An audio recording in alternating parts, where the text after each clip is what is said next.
वक्त से लड़कर जो नसीब बदल दे, इंसान वही जो अपनी तकदीर बदल दे। बॉडी का ब्लड प्रेशर बढ़ा देने वाली ये लाइन आपने कई बार पढ़ी या सुनी होगी, लेकिन आज हम जिस शख्स की बात करने जा रहे हैं उसकी कहानी को सुनकर ऐसा लगता है कि ये लाइंस भी आपको कम लगने लगेगी। हम जिसकी बात कर रहे हैं उसे कई बार आपने क्रिकेट के मैदान में अपना जलवा बिखेरते हुए देखा होगा। उसके बल्ले से निकलते चौके और छक्कों को देखकर आप जोश से भर चुके होंगे, लेकिन जो आपने आज तक नहीं जाना वो हम आपको बताने जा रहे हैं। हम बात कर रहे हैं भारतीय क्रिकेटर बल्लेबाज यशस्वी जायसवाल की।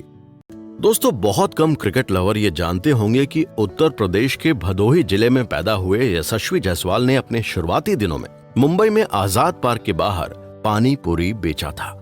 जिस मैदान में अक्सर वो बल्ला और गेंद लेकर पहुंच जाया करते थे, उसी पार्क के बाहर वो रेहड़ी की दुकान चलाते थे। यशस्वी को ये काम करना बुरा लगता था, लेकिन वो ये अच्छे से जानते थे कि उनकी ये मंजिल हरगिज नहीं है, इसलिए वो इससे अपसेट नहीं होते थे। वहीं जब घर से उनके पिता फोन करके पूछा करते थे तो वो कह देते थे कि हाँ, भेजे गए पैसों से उनका गुजारा हो गया है। लेकिन दोस्तों, हकीकत ये थी कि जितने पैसे पिताजी भेजा करते थे उन पैसों से सिर्फ एक सप्ताह ही गुजारा हो पाता था, इसलिए बाकी के 21 दिनों के लिए इंतजाम खुद ही करना पड़ता था। यशस्वी के साथ ऐसा कई बार हुआ जब उन्हें भूखे पेट ही सोना पड़ा। उस समय कोई मदद के लिए सामने नहीं आया। आए भी कैसे? एक अनजाने शहर में बिना जान पहचान भला कोई कैसे मदद करेगा? कोई क्या मदद करेगा? उनके पास इतने पैसे भी नहीं होते थे कि चाय की दुकान पर जाकर ब्रेड भी खरीद कर खा सके। दोस्तों, यशस्वी का आज का समय चाहे जैसा भी हो, लेकिन उनका बचपन बेहद गरीबी में बीता है। बचपन अभाव में गुजर रहा था, लेकिन आंखों में कुछ बड़ा करने का सपना पल रहा था। उन्होंने बचपन में ही तय कर लिया था कि बल्ले का दामन थामना ही है। इसके लिए 11 साल की उम्र में यशस्वी क्रिकेटर बनने के लिए मुंबई पहुंच गए। मुंबई पहुंचते ही उनके सामने कई सारी दिक्कतें आकर खड़ी हो गई। सबसे बड़ी दिक्कत थी पैसे की। जैसा कि हम आपको पहले बता चुके हैं कि यशस्वी के पिता की इनकम कुछ खास नहीं थी, इसलिए उनके पिताजी उन्हें बहुत मामूली सी रकम भेजते थे।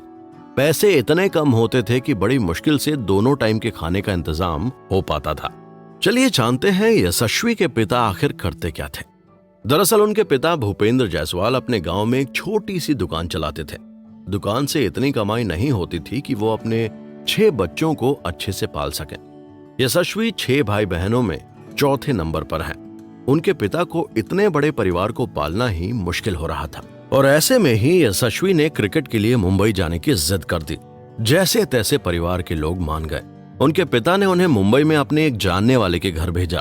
वो वर्ली में ही रहते थे। उनका घर बहुत छोटा था, लिहाजा यशस्वी को वहां रहने में काफी परेशानी होती थी। कुछ दिन जैसे तैसे यशस्वी ने वहां एडजस्ट किया, और जैसे ही मुंबई शहर की सड़कों और गलियों से परिचित हुए, वो वहां से निकल लिए। वो एक डेयरी में काम करने लगे। डेयरी मालिक ने काम के बदले उन्हें वहां रहने के लिए जगह तो दे दी, लेकिन ये सिलसिला ज्यादा दिनों तक नहीं चल सका और यशस्वी को वहां से निकाल दिया गया। अब तो रहने के लिए भी कोई ठिकाना उनके पास नहीं था। आलम तो ये हो गया था कि उन्हें जहां जगह मिली थी वो वहीं पर रात गुजार लिया करते थे। दरअसल यशस्वी एक साथ कई मोर्चों पर स्ट्रगल कर रहे थे। क्रिकेट सीखने के साथ वो अपने रहने और खाने का भी मैनेज कर रहे थे। खाली समय में पैसे कमाने के लिए वो जो काम भी मिल जाता उसे कर लेते। पैसे कमाने के लिए वो जिस मैदान यानी आजाद मैदान पर प्रैक्टिस करते थे, उसी मैदान के सामने रामलीला के दौरान गोलगप्पे और फल भी बेचते थे।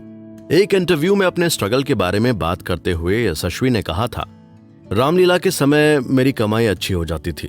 मैं यही दुआ करता था कि मेरी टीम के खिलाड़ी वहां पर ना आए, लेकिन कई खिलाड़ी वहां आ जाते थे। मुझे बहुत शर्म आती थी। अक्सर ऐसे मौके आ जाया करते थे कि जिन खिलाड़ियों के साथ दिन में मैच खेलना हुआ करता था, उन्हीं खिलाड़ियों को अपनी रेडी पर पानी पूरी खिलानी पड़ती थी। हालांकि उस समय भी कोई कुछ नहीं कहता था, लेकिन मन ही मन मुझे बहुत बुरा लगता था।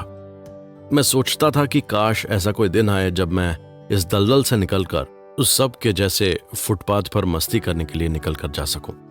यशस्वी ने आगे कहा था, मैं अपने साथ लड़कों को देखता था। वो अपने घर से खाना लाते थे, मुझे तो खुद ही खाना बनाना पड़ता था। कई बार रात में परिवार की बहुत याद आती थी। मैं सारी रात रोता था। लेकिन कहते हैं ना कि लगन यानी डिवोशन सच्ची हो तो रास्ते खुद ब खुद खुल जाते हैं। ऐसा ही कुछ यशस्वी के साथ हुआ। उनके टैलेंट और क्रिकेट के प्रति डिवोशन को देखते हुए एक क्रिकेट क्लब ने मदद की पेशकश की, लेकिन उनके सामने ये शर्त रखी गई कि अच्छा खेलोगे तभी टेंट में रहने के लिए जगह दी जाएगी। टेंट में यशस्वी रोटी बनाने का काम करते थे। वहां उन्हें दोपहर और रात में खाना मिल तो जाता था। यशस्वी ने रुपए कमाने के लिए बॉल खोजने का भी काम किया। आजाद मैदान में अक्सर बॉल खो जाती थी। उसे खोजने पर यशस्वी को रुपए मिलते थे। तो दोस्तों, समय बीत रहा था और एक दिन यशस्वी पर कोच ज्वाला सिंह की नजर पड़ी। यशस्वी के गेम को देखकर उन्होंने उनके बारे में जानना शुरू किया। पता चला कि उसकी इकोनॉमिक कंडीशन बहुत खराब है।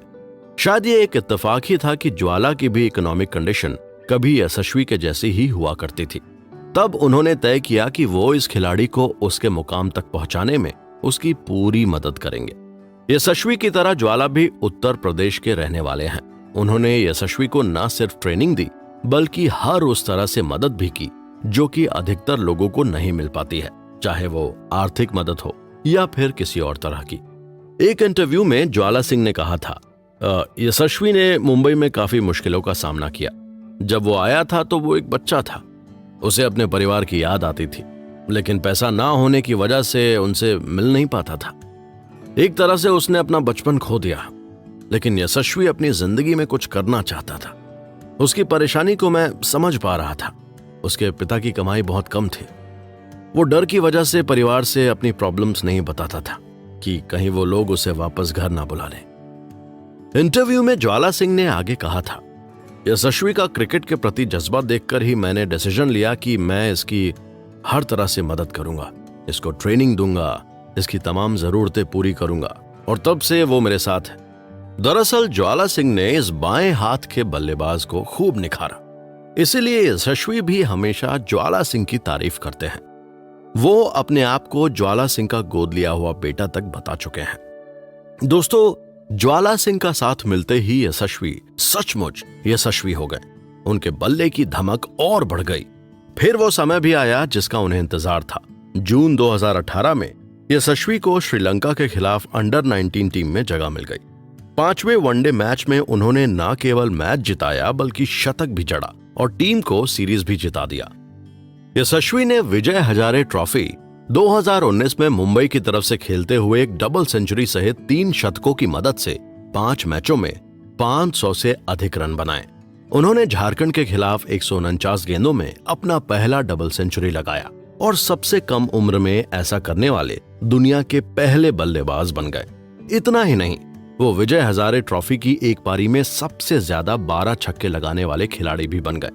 साल 2020 में अंडर 19 वर्ल्ड कप में उन्होंने शानदार प्रदर्शन किया। यशस्वी ने 1 सेंचुरी और 4 हाफ सेंचुरी लगाई। उन्होंने 6 मैचों की 6 पारियों में 400 से ज्यादा रन बनाए। उनका औसत 133.33 का रहा था। यशस्वी को अंडर 19 वर्ल्ड कप में मैन ऑफ द टूर्नामेंट का अवार्ड भी मिला था। उनकी चारों तरफ तारीफ हुई। यशस्वी को इसका खूब फायदा मिला। यशस्वी को IPL 2020 की नीलामी में राजस्थान रॉयल्स ने 2.4 करोड़ रुपए में खरीद लिया। उन्होंने राजस्थान के लिए 2020 में 3 मैच में 40 रन बनाए थे। इसके बाद 2021 में 10 मैच में 249 रन बनाए। यशस्वी को 2022 की नीलामी से पहले राजस्थान ने रिटेन किया, फिर उन्हें टीम से बाहर नहीं किया गया। ये किसी युवा खिलाड़ी के लिए बहुत बड़ी बात थी। फ्रेंचाइजी ने उन पर अपना विश्वास जताया। उन्हें 4 करोड़ रुपए में फिर से रिटेन किया गया।